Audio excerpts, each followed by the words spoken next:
Thank you all for being here. You know, it's really nice to be back at BNL from what I've told. Looking out into the crowd, I'm sure I've emailed at least all of you at this point in organizing this conference. So my name is Larson. I'm an environmental educator for Seatuck Environmental Association, which I'm sure you all have heard of. Sorry, I'm soft-spoken. I'll speak louder. Is that good? Can everyone in the back hear me? Okay, great. So if all of you attended, or for those of you who have attended the last year's Long Island History Conference, you were given a great presentation on the Long Island Mammal Survey by my colleague, Ariel Santos. She introduced the project. She talked about how to get involved. So my job here today is to provide you all with an update on what we've been working on for the past year. So for those of you who are unfamiliar with the Long Island Mammal Survey, this survey is Seatuck's 3-year campaign to map the distribution of 27 terrestrial and semi-aquatic wild mammals thought to exist on the island. So this past year, I was tasked with sorting through thousands of images of mammals to be used to create these distribution maps. Now, these images that we used were submitted to us in the form of trail camera images uploaded to our iNaturalist survey site, as well as chance photos of wildlife encounters, and other things such as live mammal trapping information, and survey data from things such as coyote and otter trail cameras, for example. Now, the Long Island Mammal Survey will serve one of its many purposes by supplementing the larger New York State Mammal Survey. The New York State Mammal Survey is the first comprehensive assessment of New York State's mammal species. It's attempting to map the statewide distribution of all of New York's more than 70 species of mammals. They like to say from moose to mice. Now, this was made possible through funding from the DEC, which is supporting teams of researchers from SUNY ESF and the New York Natural Heritage Program. Now, why are we doing this exactly? Why are sources of data to create distribution maps of Long Island mammals necessary? Specific to here on Long Island, the last extensive mammal survey was during the years 1960 to 1963. It's quite a long time ago. This survey was led by Paul Connor, who was a scientist with the New York State Museum and Science Service. His survey culminated in the excellent 1971 publication seen here, The Mammals of Long Island, New York. Now, this publication serves us as a great baseline data, but also showcases a 60-year gap in our understanding of the distribution of the mammals on Long Island. That is why, through generous funding from the Long Island Community Foundation back in 2022, Seatuck launched the Long Island Mammal Survey to address this gap and to start creating distribution maps. So, being in year 2 of our 3-year campaign, it was time to start utilizing the nearly 10,000 mammal observations submitted to the survey's iNaturalist page. I'll go into how to join our iNaturalist page and contribute to our survey a little later on. But basically, these are the steps that I took to begin creating these comprehensive mammal maps, such as download this data, and yes, I did sort through thousands of images of mammals. Some were quite entertaining. From there, I created a master CSV to be uploaded to ArcGIS per species, and then I handed off that CSV off to my colleague Ariel Santos, who created some really amazing comprehensive distribution maps. So to walk you through how I created the distribution maps. For starters, all of our maps are GIS-based, as you can see. And we decided to utilize the BBA, or Breeding Bird Atlas, grid layer for this project. Now, this grid layer is made up of the blocks that you see here, and each block represents 9 square miles, or 3 miles by 3 miles. This is thought to be in line with the home ranges of mammals that live here on Long Island, hence why we are using this base layer. So for whatever species of mammal that I was verifying data for at the time, I created 27 maps. So per species, I went through each species, downloaded the data from iNaturalist. I also supplemented the data from the previous aforementioned data points as well, whether it was trail camera images or other surveys. And say for this, for example, I was creating the common raccoon map. I would then upload it. If you take a closer look at this, you'll get a better idea as to what I went to do from there. I would select an observation and reviewed each per block. As you can see, selecting the data point gives me the option to view this observation as an image, which allowed me to either verify or deny the observations. And obviously this is a raccoon, right? So I did my job right. But how is that data translated? We turned it into what this looks like now as our comprehensive distribution map. So please keep in mind that these distribution maps are population distribution only and not a population count. So to explain a little bit of what you're looking at here, keep in mind our key is over there on the bottom right, but everyone's a little far away. So to explain what each color means, whatever blocks are colored in the color of green represents that there is a confirmed presence of that mammal species there. And the parameters that we went by was for a confirmed presence meant 2 or more verified observations. Yellow indicated that there was 1 verified observation, and a clear grid square showcased that there was no observations.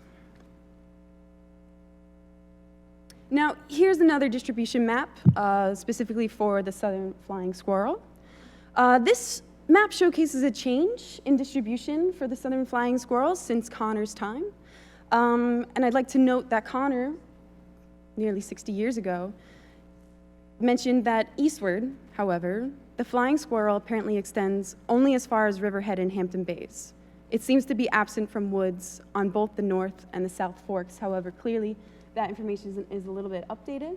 But I also would like to encourage everyone to take note of where we are looking to gather more information from. We need more participants to fill in these gaps that we have as well.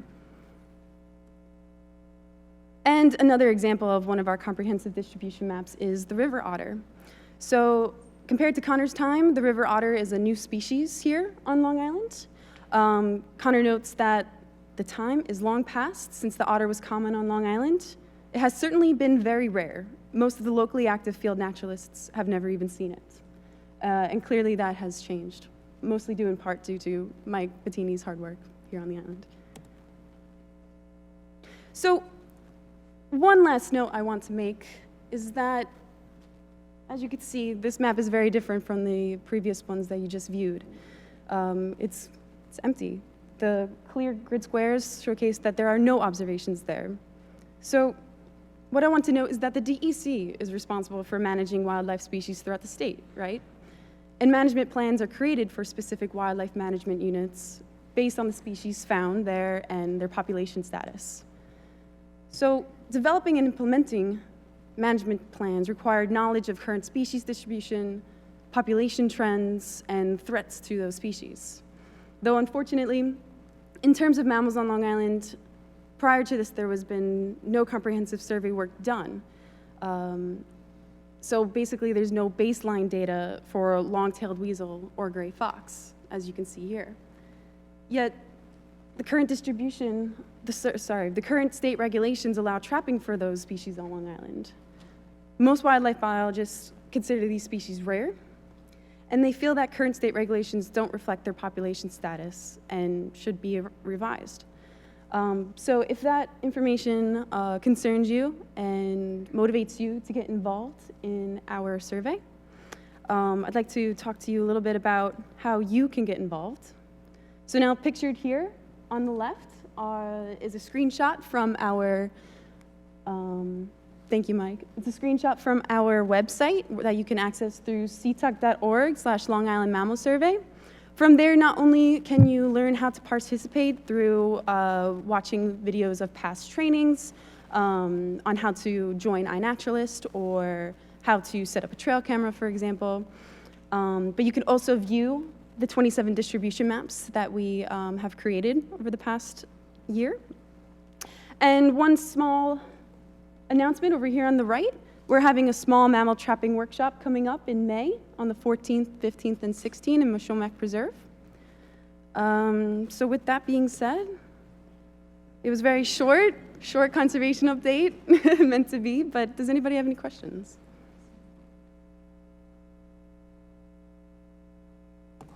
And thank you.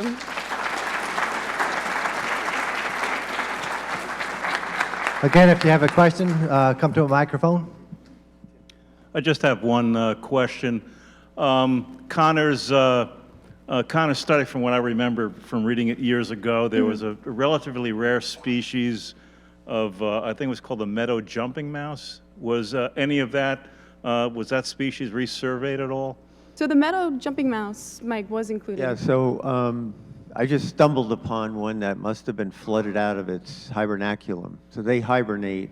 They're very nocturnal, and they're only active for about 6 or 7 months out of the year. But they're still around, yeah. That's something that we would have to hopefully find in the small mammal trapping part of the project. Thank you.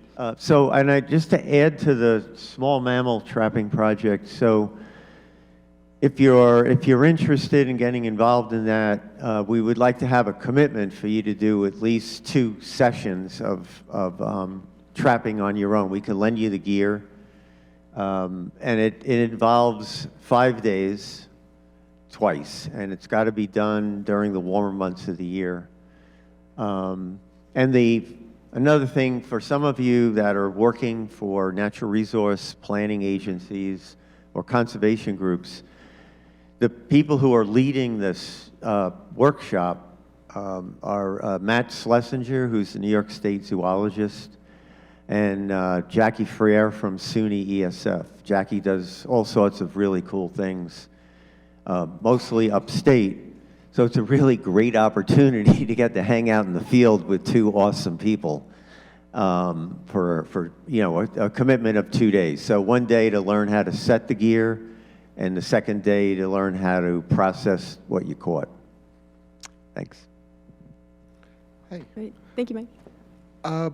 Have you considered working with any of the wildlife rehabilitation groups? The locations of the rescues are coordinated with where they're found and released, and those numbers also go to the DEC. That is fantastic, and as you can clearly see, we are missing data points, so... Also, yeah, there's a number of great resources. The nuisance trappers are another great, for certain species like woodchuck, flying squirrel. We can fill in a lot of the holes in contacting them. And we're moving into that this year. We'll be working on that. Yeah. So that'll be interviews, and that's a big part of what Connor did in the 60s. He interviewed a lot of different well-known naturalists. Thanks for that suggestion. We can hear you. There are people who see clients all the time. Mm-hmm. They are the tree men. Trim and take down trees. And I hear reports all the time, and I think that's